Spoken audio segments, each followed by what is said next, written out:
성도 이름들 평안하셨습니까? 오늘은 8월 6일 목요일 아침입니다. 매일같이 여러분이 말씀을 묵상하고 또 통독하고 또 이 영상을 통해서 가족들이 함께 또 가정 예배를 또 잘 드리고 계시리라 믿습니다. 우리가 이 어려운 시절에 특히 개인과 우리 가족이 하나님 말씀과 기도로서 또 예배로서 가까이 가는 것이 참 중요합니다. 오늘 말씀은 로마서 7장 7절에서 25절까지 말씀인데 저는 오늘 이 말씀의 제목을 신앙생활의 내적 갈등이라고 정해봤습니다. 우리가 신앙생활 하다 보면 정말 하나님 말씀대로 잘 살고 싶은데 그렇지 못한 것에 대한 갈등과 마음의 좌절감이 있을 것입니다.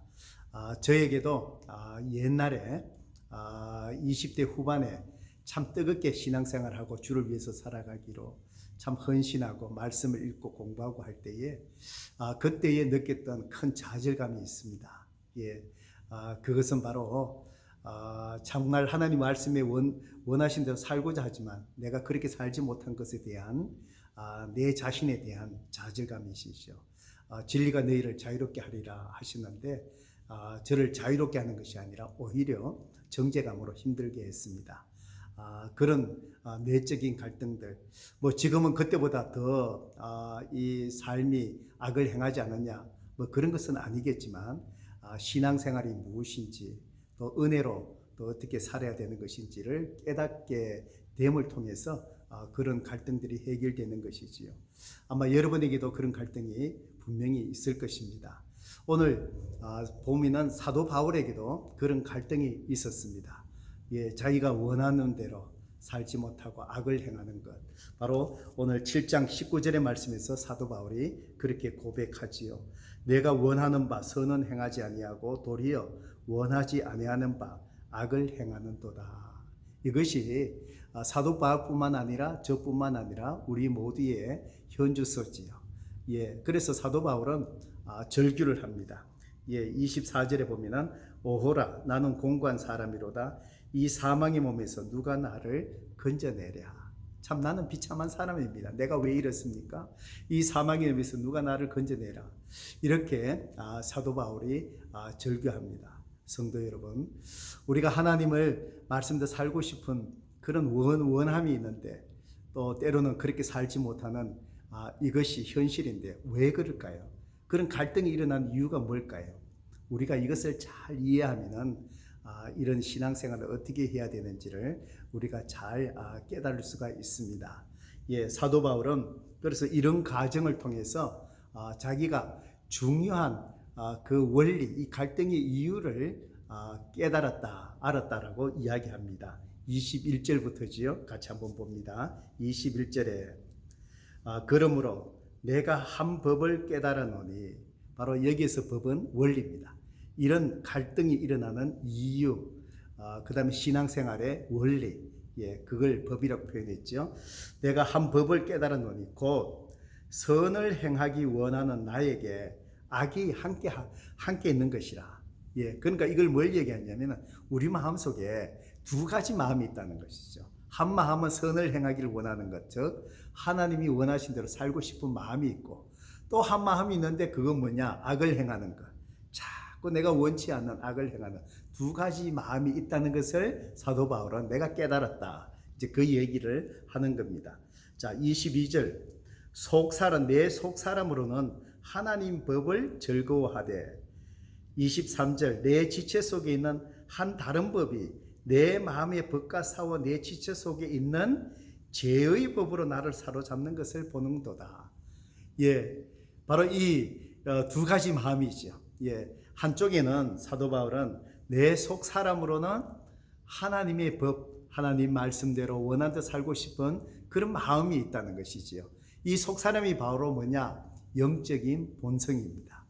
우리가 예수님을 믿고 구원받고 나면은 우리 마음속에 영적인 본성이 생깁니다. 이것은 하나님이 원하신 대로 살고 싶은 거예요. 그런데 또 한 가지의 마음, 이걸 거슬리는 마음, 원래부터 모든 사람이 있는 게 바로 뭐지요? 죄, 여기서 죄는 죄의 본성을 얘기합니다. 자꾸 악을 행하며 육체의 본성대로 살아가고자 하는 이 두 가지 마음이 계속해서 우리 안에 싸우는 거예요. 예, 여러분 그렇습니다. 예수 믿고 나면은 내 영적인 본성은 하나님의 뜻대로 살고 싶죠. 그런데 아직도 내 속에 있는 죄의 본성은 뭐죠? 거기에 거슬려서 악하게 육체의 정욕대로 살고 싶은 거예요. 바로 그렇습니다. 여기에서 우리가 신앙의 갈등을 하는 것이죠. 여러분, 우리가 이 속사람, 영적인 본성대로 하나님 기뻐하신 삶을 계속해서 그런 삶을 살고 싶지 않습니까? 그죠? 그런 삶을 살아내야 되잖아요. 어떻게 그게 가능할까요? 예, 우리가 그렇게 살 수 있는 능력은 우리에게는 없습니다. 예, 성령님이 그렇게 살 수 있는 능력을 주셔야 되고, 그 다음에 우리가 할 수 있는 역할은 바로 뭘까요? 바로 이 마음의 흐름을 우리가 잘 지켜나가는 겁니다. 즉 무슨 얘기죠? 바로 이 속사람이 하나님 말씀대로 살고 싶은 그 마음을 계속해서 키워나가서 그 마음이 내 마음을 다 지배하게 만들어야 됩니다. 예, 반대로 여러분들이 이 죄의 본성의 이 마음이, 육체의 마음이 여러분 마음을 지배하면 어떨까요? 세속적으로 살아가는 것이죠.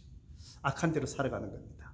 예, 그래서 이 하나님의 속사람의 이 마음이, 영적인 본성이 바로 하나님을 향한 마음으로 키워나가기 위해서 우리에게 필요한 것이 뭐죠? 경건의 훈련입니다. 경건이란 게 뭡니까? 하나님의 마음으로 가득 차고 하나님의 그 말씀대로 살고 싶은 그 마음, 그 삶 모습, 그것이 경건이거든요. 그래서 경건의 훈련을 해야 됩니다. 그래서 매일같이 기도의 훈련이 있어야 됩니다. 계속해서 말씀을 보고 묵상하고 읽고 이런 경건의 훈련이 있어요. 때로는 금식도 필요합니다. 이런 경건의 훈련이 있을 때에 우리의 마음이 전체가 하나님을 향한 그 마음으로 채워질 때, 그때 성령님은 바로 우리의 소원대로 그렇게 살 수 있는 능력으로 그런 삶을 살게 하는 것이죠. 그럴 때에 우리는 비록 업앤다운이 있겠지만 주님을 닮아가는 모습으로 우리가 성장, 성숙해 간다는 사실입니다. 이것이 신앙생활입니다. 성도 여러분, 그렇기 때문에 여러분 자신뿐만 아니라 여러분의 가정이 이런 경건의 훈련이 잘 되어 있어야 됩니다. 거기에 실패하지 않아야 됩니다. 우리가 가정 예배를 계속해서 드리게끔 권하고 성경 통독을 권하고 큐티 생활을 권한 이유가 바로 여기에 있는 것입니다. 여러분의 가정이 이런 가정 예배를 통해서 특별히 이런 경건의 훈련을 잘 지켜나가면서 통해서 여러분뿐만 아니라 온 가정이 하나님의 마음으로 가득 차서 경건의 모습, 정말 주님을 닮아가는 아름다운 모습이 저와 여러분 가운데 또 가정 속에 있기를 주님의 이름으로 축복합니다. 하나님 아버지 감사합니다. 변화되고 싶습니다. 주님을 닮고 싶습니다. 우리 가정이 경건하고 믿음의 가정이 되고 싶습니다. 하나님, 우리 모두가 경건의 훈련에 실패하지 않게 하시고 경건의 훈련을 통해서 또 가정 예배를 통해서 모든 식구들이 그 마음이 영적인 본성, 속사람, 하나님을 닮고 싶고 주님의 말씀대로 살고 싶은 마음으로 가득 차게 하셔서 이 마음이 우리 마음 전체를 듣게 하시고 그 마음속에 성령께서 역사해 주셔서 우리를 새로운 삶으로 우리를 빚어 주옵소서. 우리 성도님들 오늘도 어느 곳에 있든 간에 주님 지켜주세요. 보호하여 주세요. 저들이 애써 땀 흘릴 때마다 부족함이 없이 하나님 거두어 드릴 수 있도록 열매 맺는 인생 될 수 있도록 오늘 하루를 축복하여 주옵소서. 예수 그리스도의 이름으로 간절히 기도드리옵나이다. 아멘.